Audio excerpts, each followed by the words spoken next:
Steven, arrête s'il te plaît, j'ai jamais pu encadrer Michel Legrand. Salut c'est nos ciné, votre rendez-vous avec le cinéma qui a un net penchant, vous le savez, pour les projets un peu dingues, pour les concepts affirmés, les idées folles portées à bout de bras par leurs initiateurs. C'en est par exemple le cas de Sorry to Bother You, étrange long métrage né de l'énergie et du cerveau quelque peu dérangé de Boots Riley, qui après un fort succès d'estime aux US sort enfin en France. C'est donc l'occasion pour nous d'en causer avec un trio de dangereux agitateurs. David Honora, salut David. Salut Thomas. Stéphane Moïsakis, salut Stéphane. Salut Thomas. Et Perrine Kenson, salut Perrine. Salut Thomas. C'est nos ciné épisode 172 et c'est parti. Tu fais un amalgame entre la coquetterie et la classe. Tu es fou. Enfin, si ça te plaît. Sorry to Bother You nous raconte, si tant est qu'on puisse décemment résumer l'intrigue assez retorse du film, l'histoire de Cash, joué par Lakeith Stanfield, je sais pas du tout si je prononce bien son nom. On l'avait aperçu dans Get Out, cet acteur Cash, donc jeune noir désargenté qui décide d'entamer une carrière de vendeur par téléphone, de télémarketeur comme on dit, job dans lequel il excelle lorsqu'il réussit à prendre une voix de blanc, une white voice, car c'est le véritable secret de la réussite, semble-t-il, dans l'entreprise qu'il a rejoint, entreprise qui cache un bon nombre de secrets très noirs que Cash va découvrir au fur et à mesure de son ascension.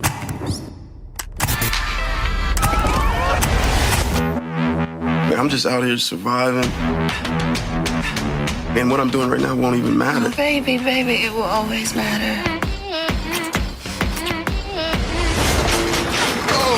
But you said you fixed that. Get a room! I got a room, mother... I just really need a job. 40 on 2. This is telemarketing. Stick to the script. As always, we'll be getting that out to you right away. Au scénario et à la réalisation, on trouve donc le rappeur Boots Riley, dont c'est le premier long métrage. Et au casting, outre Stanfield, on croise Tessa Thompson, mais aussi Terry Crews, Danny Glover et Armie Hammer. Par ailleurs, les hilarants Patton Oswalt et David Cross participent vocalement à la chose, donc dans les fameuses voix de blanc que j'évoquais plus tôt. Votre avis sur Sorry to Bother You, les amis? Je vais donner la parole à Perrine en première, parce que c'est la plus enthousiaste, je pense, autour de cette table, sur ce film que nous avons tous vu. Perrine, je t'en prie. Merci. Convainc-nous. Convainc-nous, vas-y. Fais-nous rire. Go. Non, mais comment dire, je sais pas ce qui s'est passé. Je sais pas ce qui s'est passé. Non, au contraire, je sais très bien ce qui s'est passé. Je sais que j'allais voir le film complètement par hasard. Pour le coup, pour l'anecdote, personne s'intéresse à ça, mais je l'ai vu à Montréal cet été, donc tout le monde s'en fout. Mais voilà, c'était cool. Et j'y suis allée littéralement par hasard, et je m'attendais pas du tout à ça. Je trouvais que le film a quelque chose d'un croisement entre Michel Gondry et pourquoi j'arrive plus à trouver son nom, et je suis fatiguée aujourd'hui, c'est compliqué. Merci, Spike Lee, c'est le mot que j'ai cherché. Donc, voilà, un mélange entre Gondry et Spike Lee. Il y a une espèce de folie permanente dans ce film, une espèce de folie visuelle, de rythme aussi, c'est-à-dire que c'est un film qui est épuisant, mais un petit peu la dernière fois, frénétique. La dernière fois, on parlait du film, bien sûr, encore une fois, c'est vraiment casse-pied cette histoire. Le film sur les battles de rap, hein? Oui, Bodied, voilà, on va être Bodied. Et voilà, donc cette idée, alors le rythme est légèrement plus calme que Bodied, mais quand même, on a cette idée. On sent que derrière, que Boots Riley, qui est un rappeur aussi, a quand même cette notion de flow permanente comme ça dans le film.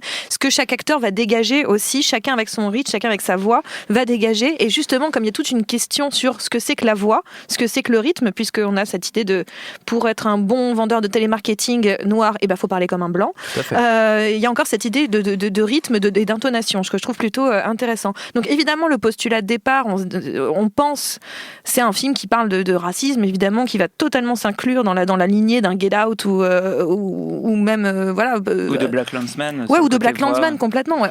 On reste dans cette lignée-là, et clairement le sujet il est là-dessus. Mais pour moi, c'est une toile de fond. Oui, c'est vraiment la toile de fond du film. Il y a autre chose qui s'invite dans le film, clairement. Donc je veux pas spoiler la fin. Si, on va spoiler la fin. Alors attention, je fais une alerte spoiler pour ceux qui nous écoutent et qui voudraient alerte spoiler. Voilà, c'est fait. Bon, après voilà, au-delà des hommes chevaux de la fin, il y a des hommes chevaux. À la fin. Au-delà de parler de ça, pour moi, c'est pas tellement le sujet. C'est-à-dire qu'on pourrait se dire, voilà, c'est assez facile, et c'est même enfoncer des portes ouvertes que d'aller critiquer les grosses entreprises et les gros chefs d'entreprise blancs qui sont méchants et qui sont attirés que par l'argent et qui manipulent les gens. Ça dit ça dans le film, mais ça, c'est un pétage de porte ouverte. Ce que j'aime bien dans le film, c'est que justement, Boots Riley nous ramène à nous-mêmes. C'est-à-dire qu'à un moment, il nous dit, ouais, d'accord, ok, les grosses entreprises et machin, c'est vraiment des tocards. Ouais, le racisme, c'est affreux, c'est endémique, c'est là, et c'est une catastrophe. Et on peut se marrer dans le film avec ça, mais c'est vraiment l'horreur. Par contre, il y a un truc qu'on peut peut-être pas admettre, c'est quand chacun de nous, il y a un putain de petit Rastignac, pardon pour le putain, eh bien il y a un Rastignac à l'intérieur de nous qui en fait est d'accord avec ce système-là. Il y a un truc en nous, et ce qui représente Cash, en fait, Cash, que Lakeith Stanfield, au fond, au début c'est un petit gars sans ambition qui veut juste, qui est avec sa copine, voilà. Mais d'un seul coup il va découvrir qu'il peut se faire de la thune, il va découvrir qu'il peut gagner plus, il va découvrir qu'il peut monter les échelons. Et à partir de ce moment-là, toute forme de de notions de respect, de principe, etc., ça s'en vont en même temps que les billets arrivent, en fait. Et j'aime bien cette idée-là qu'à un moment donné, on nous dise oui, le système, il est dégueulasse, oui, c'est comme ça, et ça, faut que ça change. En revanche, vous contribuez à ça tout autant que le système, vous êtes aussi dégueulasse que le système parce que finalement vous l'approuvez, vous jouez dans ce jeu-là. Vous avez votre fin justifie tout le temps vos moyens et il nous met face à nos propres au point que à la fin le personnage de Cash va en finir par être totalement physiquement transformé et va le payer à vie avec son look de cheval. Mais l'idée c'est qu'au bout d'un moment on paye ce qu'on fait et j'aime bien cette idée-là chez Booth. Je trouve qu'il va chez Booth parce que c'est un copain. Mais chez Booth Riley. Non, mais en tout cas, le fait qu'il aille au bout de son idée en permanence, au point d'aller trop loin. Il y a des moments, c'est vraiment n'importe quoi. C'est même potentiellement moche en termes d'effets parfois. C'est un peu dégueulasse. Il y a quelque chose de très bricolé, un petit peu aussi à la Gondry. D'ailleurs, il y a des références directes à Gondry. Mais justement, moi, j'aime bien l'idée que je pense que son deuxième film, s'il en fait un deuxième, sera un petit peu plus tenu. Parce que là, ça se barre un peu trop dans tous les sens. Mais par contre, j'aime beaucoup cette idée que le réalisateur ne va pas du tout aller dans le sens de la facilité complètement. Il va plutôt remettre en permanence en question le point de vue du spectateur et à travers son personnage de Cash. Et c'est pour ça que pour moi, je trouve que c'est un premier bon essai que ce Sorry to Bother You. Stéphane. Ouais, enfin ce type de récit ça existe depuis longtemps. Hein. Wall Street, c'était ça. Hein, de peu importe la couleur, peu importe l'endroit où ça se passe, il y avait déjà cette espèce de remise en question à la fois du système et des personnes qui y participent, y compris quand c'est des jeunes chevaliers blancs qui débarquent dans le truc et qui veulent tout changer. Voilà, et qui finalement se font bouffer et se retrouvent. Les choses, c'est ça que j'aime bien. Non, mais parce qu'ils se retrouvent face à leurs propres contradictions, j'ai envie de dire. Le seul problème, c'est que c'est le seul perso pour moi qui a ce shift en fait qui existe, si tu veux, tous les autres persos, et c'est en ça que c'est un film dans l'air du temps, et c'est un des trucs qui me pose problème dans le film, c'est que tous les autres persos, ils ont raison de faire ce qu'ils font. Ils sont tous la voix de la conscience parfaite, si tu veux. C'est-à-dire que sa femme, par exemple, si tu veux, une artiste, machin, etc., elle a le droit, en fait, d'être, cette grande artiste, en fait, qui crève la dalle. Même quand elle est avec lui, elle le remet en question, du coup, mais elle profite quand même de sa richesse. Mais elle est quand même montrée de manière assez cynique. Quand elle fait ses trucs aussi, avec son boulot, c'est de tenir un panneau pour indiquer la direction. Je sais pas si je sais pas tant si elle est cynique. Encore une fois, ça, c'est un rapport aux États-Unis, c'est quand même encore particulier, les rapports au travail. Hein. C'est pas la même chose qu'ici. Hein.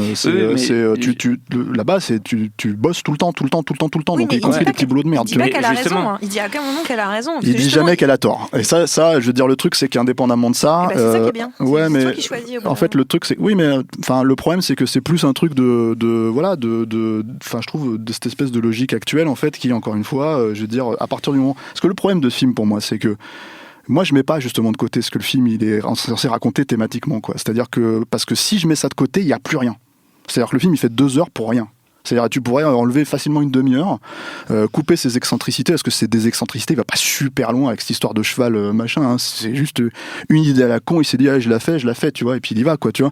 Ce que ça veut dire, c'est l'interprétation de chacun, si vous voulez, quoi, mais fondamentalement, que ce soit, et là je parle du perso de la perso de sa copine, la perso de ses potes, en fait, qui l'engueulent, les persos, en fait, de ses managers, y compris le grand méchant, en fait, tu vois, qui est interprété par Armie Hammer, tu vois, c'est des mecs, en fait, c'est des caricatures. C'est pas des persos, c'est des caricatures. C'est-à-dire qu'en fait, ils sont inscrits dans ce qu'ils pensent que la vie est. Ils fonctionnent sous cet angle-là. Et basta, en fait, si tu veux, on les remet jamais en question. C'est eux qui remettent tout le temps en question le personnage principal, et qui le tentent, ou comment dire, voilà. Et c'est des oppositions. Enfin, je trouve ça d'un manichéisme absolu, quoi. C'est-à-dire que voilà, et je trouve que cette idée de balancer cette idée de mi-homme mi-chevaux comme un espèce, j'imagine, de je sais pas moi, de pousser le capitalisme au bout de son absurdité. L'idée, c'est que les gens deviennent des chevaux de trait, enfin, c'est-à-dire qu'au bout d'un moment, on est que dans l'utilité. Le problème, c'est qu'à la fin, quand tu racontes que ta thématique et que tu racontes pas ce que tu racontes avec tes persos, si tu veux, au fond, finalement, en fait, faut pas s'étonner si on l'attaque sur ça, en fait, le film, dans l'absolu, quoi. Enfin, les gens ne l'attaquent pas, en l'occurrence, parce qu'il est dans l'air du temps, mais moi, c'est un gros problème pour moi, et c'est le même problème que j'ai avec Get Out. C'est-à-dire que le problème avec Get Out, et je trouve que Get Out, pour le coup, est beaucoup plus pertinent dans sa thématique, c'est-à-dire que Get Out, il parle d'un phénomène racial qui existe, en fait, qui est cette espèce de volonté absolue de pas être raciste, en fait, et donc du coup de l'être quand même, quoi. C'est-à-dire que ça c'était pertinent, et ça c'était vraiment, voilà. Je trouve que tout ce qui est de l'ordre du thriller dedans, pour moi, ne fonctionne pas, en fait, dans Get Out. Mais si on doit faire une comparaison. Mais le truc, c'est que là, c'est un peu la même logique, mais sauf que c'est poussé, en fait, dans la comédie. Moi, le film me fait jamais marrer. Enfin, pour le coup, la white voice, il l'utilise tout le temps, donc au bout d'un moment, voilà. Et surtout, cette espèce d'idée qu'en fait, on est dans un monde alternatif, juste parce que les mecs ils peuvent utiliser une white voice et que t'as des hommes chevaux et qu'en fait t'as rien d'autre qu'alternatif puisque ça reste notre monde en fait, moi ça me vend pas en fait, ça me vend pas ce que ça raconte en fait, c'est-à-dire que c'est même pas un film univers. Alors je sais que c'est pas la volonté, je sais que c'est pas par exemple, mais quand tu regardes un film comme Brasil je sais que c'est pas les mêmes films en fait, mais qui thématiquement pourrait attaquer les mêmes choses si tu veux, et questionner la même chose avec le même personnage principal, etc. Je veux dire, et c'est l'univers de Gilliam, il a créé quelque chose autour en fait si tu veux qui est de l'ordre du vrai film monde, ce qui fait que le miroir avec notre monde est beaucoup plus évident thématiquement en fait, et c'est ce qui fait ressortir la richesse du truc. Là, le problème du film, c'est que ça se passe chez nous, enfin ça se passe c'est pas un film monde. Non mais c'est pas un film monde, mais c'en est quand même un, parce qu'en fait finalement fondamentalement il va pousser à un petit peu plus loin quelque chose, mais à aucun moment il te dit qu'il recrée un monde. En fait, il va pas pousser plus loin. Il va pas pousser plus loin parce qu'en fait fondamentalement tout ce qui se passe dans ce récit-là ne peut pas exister. C'est-à-dire que l'histoire des hommes chevaux, ça peut pas exister. Tu sais pas. Je sais mieux que toi, en l'occurrence, sur ce point-là, parce qu'en fait, en l'occurrence, il faudra me le démontrer. Et le truc, c'est que. Et pareil, le coup de la voix blanche, tu vois, c'est pareil, c'est un truc où il faut qu'ils prennent. Moi, j'aurais trouvé ça plus cohérent si l'acteur, il y avait une vraie performance d'acteur là-dessus. Et qui jouait ce jeu-là, tu vois, comme Eddie Murphy peut le faire, tu vois. Mais non, ça veut dire que justement, ce n'est pas possible de le faire. Mais justement, donc tout ça, comme c'est pas possible à la fin. J'ai envie de dire, mais de quoi tu me parles, puisque en fait t'es dans notre monde qui est pas notre monde, mais voilà, et le souci que j'ai là-dedans, c'est que tout ça c'est finalement pas incarné, c'est tous les délires visuels, on va dire, et encore délires visuels, faut aller loin quand même pour dire que c'est des délires visuels, tu vois, mais tous les espèces de rapports où d'un seul coup le mec se retrouve à parler avec quelqu'un au téléphone et d'un seul coup il se retrouve dans sa pièce. Pour moi c'est des palliatifs en fait pour essayer de dire regardez, je suis un cinéaste, je sais faire du cinéma, je sais raconter quelque chose, tu vois. Ça fonctionne quand même plutôt pas mal, ce genre de truc qui en plus outre le fait que ça a déjà été fait et déjà vu. Non mais d'accord, mais tu peux pas reprocher à un film de faire des choses qui ont déjà été faites. Outre le fait que ça a déjà été fait et déjà vu, encore une fois, pour moi, c'est un palliatif, en fait, si tu veux, à l'idée qu'il tente de raconter quelque chose qu'il ne raconte pas vraiment à la fin, quoi. C'était juste une manière de dire, regardez, je suis un narrateur, je sais faire les choses, tu vois, je sais raconter le truc, mais fondamentalement, le film, il raconte quoi ? Ça se termine sur quoi, tu vois ? Moi, après, voilà, tout ce que tu as dit, pour le coup, je dis pas que c'est faux, hein, tu vois. Je trouve que tu es juste plus intelligente que le film, tu vois, mais voilà, c'est ça le truc, tu vois. Mais c'est encore une fois, tu fais ressortir. Non, mais tu fais ressortir ce truc-là où tu as envie de dire, moi, ce film, je le trouve pas agressif vis-à-vis de son sujet. Je le trouve pas agressif vis-à-vis de sa thématique. Éventuellement, il tape un peu sur les doigts de son personnage principal pour lui dire, hey, mec, qu'est-ce que tu fais ? T'es censé être cool, tu vois, mais t'es pas cool, en fait, tu vois, quand tu fais ça, tu vois. Donc voilà, et puis, hop, pirouette, homme chevaux, tu vois, formidable, tu vois, je veux dire, et regardez, tu vois, le monde, en fait, on devient des chevaux de trait, tu vois, enfin, voilà, et là, tu vas dire, ouais, super, tu vois, et tu vois, et c'est ça le truc, en fait, le souci pour moi, en fait, là-dedans. Ouais, enfin le risque on l'a déjà dépassé depuis longtemps si on est encore une fois dans les logiques thématiques, hein, tu vois. C'est pour ça que moi je rejoins ce que disait Perrine au début, c'est-à-dire que je pense que le regard et le point de vue du film est beaucoup plus sur l'individu, c'est-à-dire que l'idée c'est pas de recréer un monde, mais plutôt de recréer ce qui se passe dans la tête du personnage principal, du personnage de Lakeith Stanfield, et du coup ce que tu appelles des excentricités visuelles, pour moi sont des projections de ce qu'il a dans sa tête. Jusque potentiellement, au final, etc. On pourrait presque, analyser l'ensemble du film comme un délire qui existe ou qui n'existe pas, mais qui est une projection du personnage plutôt qu'une réalité dans laquelle il est. Enfin, en l'occurrence, les autres persos les voient. Hein. Oui, mais les autres persos... C'est peut-être une exagération de sa part, c'est peut-être qu'ils sont juste un problème et il les met dans sa tête dans le même comme tu dis, les autres persos, on voit jamais le point de vue des autres persos, c'est-à-dire que c'est tous les autres persos existent dans sa version. C'est-à-dire que même sa copine, la manière dont Tessa Thompson, que je trouve excellente dans ce film, est une projection, presque un fantasme du personnage principal, plus qu'une personne en soi, quoi. Et ses excentricités, la manière dont elle se comporte, la manière dont elle vit son art, comme ce dont tu parlais tout à l'heure. Et ses boucles d'oreilles. Et ses boucles d'oreilles. Enfin, ça, c'est pareil, c'est un délire narratif pour raconter quelque chose au moment où il le raconte. Oui, tout, mais qui fait que pour moi, on est dans une forme de cinéma finalement assez intimiste, en dépit de certains effets de gimmicks visuels, etc., qui est voilà, un personnage projeté dans cet univers d'avoir l'impression d'être un raté, de vivre dans le garage de son oncle avec la porte qui s'ouvre sur la rue quand il commence à essayer de baiser sa copine. Ce truc, enfin moi c'est ça qui m'a touché et qui m'a attrapé dans le film, c'est d'avoir l'impression de suivre vraiment le point de vue de ce personnage et jusque dans ses dérives, etc. Et ce que tu disais sur effectivement, moi c'est un truc qui me questionne un peu, c'est le choix de faire interpréter la voix blanche par un autre acteur, et là on peut faire le parallèle avec BlacKkKlansman, où justement dans BlacKkKlansman c'est l'acteur principal qui, aussi, quand il se fait passer pour un blanc auprès du Ku Klux Klan, change un peu sa voix et sa manière de parler. Et en fait, le discours que ça porte dans le film de Spike Lee, c'est que évidemment, tu peux pas reconnaître la couleur de quelqu'un au téléphone pour de vrai. Donc tu peux changer, ou tu peux quelques expressions, quelques intonations, en fait, te font basculer d'un côté ou de l'autre, mais c'est que de l'interprétation, et au final, ça veut rien dire. Et c'est pour ça que pour moi, c'est plus, comment dire, plus que la volonté d'avoir identifié des troubles dans la société, ou de détecter ce qui dans le monde d'aujourd'hui est problématique, etc. Pour moi, on est vraiment sur quelque chose de beaucoup plus miniature, en fait, qui est vraiment le point de vue de ce personnage principal, et qui repose, moi je trouve, beaucoup sur la qualité de l'acteur, enfin en fait, pas que lui, c'est-à-dire que je trouve que lui incarne, Lakeith Stanfield incarne vraiment un truc que pour le coup je trouve original. Enfin, tu dis qu'il y a pas mal de choses dans le film qu'on a déjà vu. J'ai pas l'impression que cet acteur, cette manière de jouer, je l'ai tant vu que ça au cinéma. Et puis autour de lui, il y a une myriade de personnages qui, effectivement, ça aurait pu me gêner. Ce sont des personnages qui n'existent pas vraiment en tant que tels. Sont des fonctions, mais qui pour moi sont à chaque fois des projections de ça. Donc en fait, on est dans un truc. Alors peut-être que c'est l'air du temps, peut-être que c'est une sorte de truc un peu et qui est plus dans une esthétique presque musicale, et dans un truc très je sais pas, vidéo, internet, mais moi, ça m'a attrapé justement pour ça, pour ce point de vue très singulier, et cette incarnation de personnage qui a un regard complètement singulier sur le monde. En regard, moi je trouve des sujets. Le souci, c'est que c'est de la vacuité, en fait. C'est-à-dire qu'on cite Spike Lee. Alors moi, j'ai pas vu BlacKkKlansman, mais par exemple, si tu veux, je veux dire, des films. Enfin, je veux dire, Spike Lee, on a fait des films ratés, sur ce même genre de logique. C'est-à-dire que, encore une fois, tu regardes Girl Six ou tu regardes Bamboozled ou des trucs comme ça.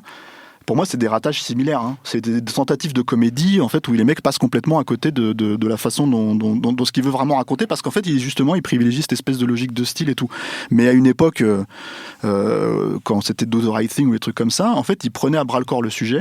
Ça venait de quelque chose de totalement vécu, ce que j'ai pas l'impression qu'il vient de Boots Riley à la base, tu vois, pour le coup, quoi.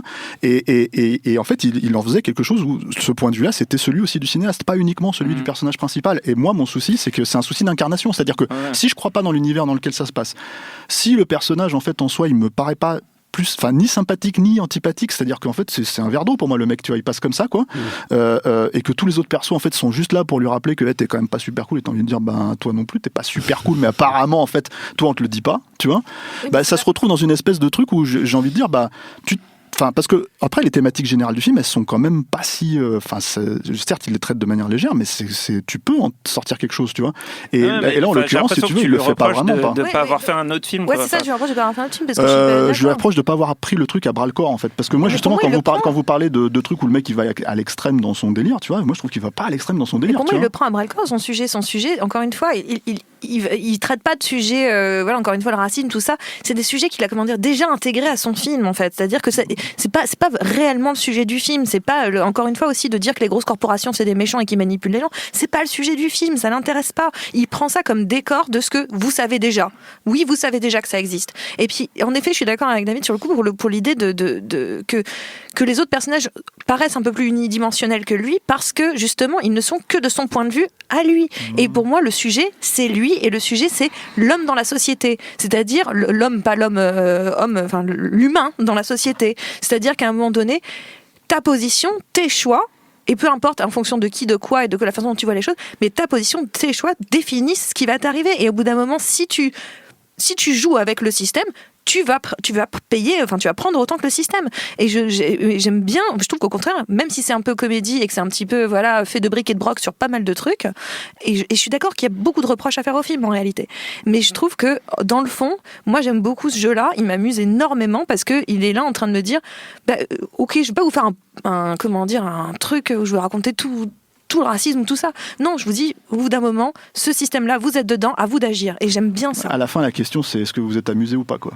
Moi, je me suis pas amusé du tout. Moi, je me suis pas amusé du tout à ce film, quoi. C'est ça. Ça fait un sondage à peu près à 30%, 70% de satisfaction, 60%, voilà. Parce qu'il faut rentrer dans la thématique du film. C'est moyen, bien, mais pas top. Ok, très bien. Pour terminer, on va faire comme toujours un petit tour de recommandations dans l'univers de votre choix. Bon, ce sera difficile de rester dans l'univers de Boots Riley vu que c'est son premier film, mais vous avez trouvé vous-même des petits parallèles avec d'autres choses. Perrine.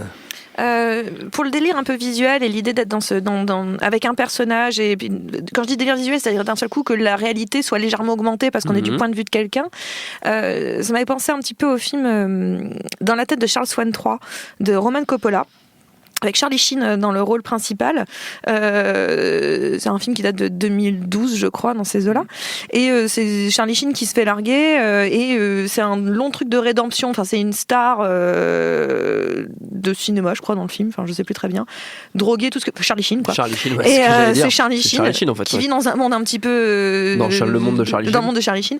Et donc, voilà, il se fait larguer, et en fait, il n'arrive pas à se remettre, et le monde va être un petit peu... Voilà. Et c'est un film, un gros délire visuel, c'est un petit peu n'importe quoi, mais surtout c'est un film qui a énormément de cœur, et j'aime beaucoup justement l'idée qu'à un moment donné on est encore une fois que de ce point de vue là parce que c'est le chemin d'un personnage, et pour le coup Charles Swan 3, moi ça m'avait fait rire mais ça m'a surtout fait pleurer. Donc je vous recommande ce film là qui est passé littéralement inaperçu. C'est pas faux.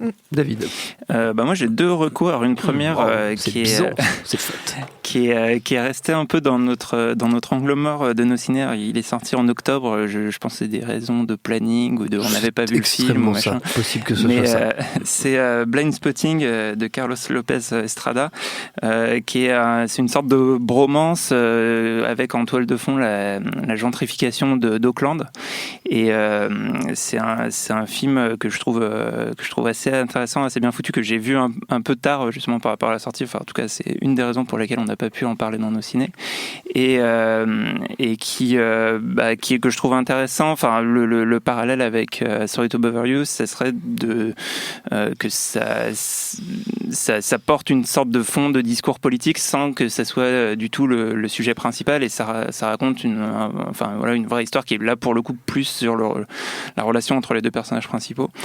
Et puis un autre film, alors là c'est plus l'aspect grève et manif qu'il y a dans Sorry to Bother You, et c'est parce que je me posais la question de où est-ce que j'avais déjà vu des films de grève américains, parce que parce qu'il y a cette partie là où on en a assez peu parlé, mais on en a pas beaucoup parlé, mais il y a des scènes de manif, de protestation et tout, et je me suis aperçu que j'en trouvais pas tant que ça, parce que évidemment par rapport à la France par exemple, c'est pas trop le cliché moins dans la américain. Culture américaine, effectivement. Et je recommande donc en grève Grapesploitation, c'est de la Strikesploitation.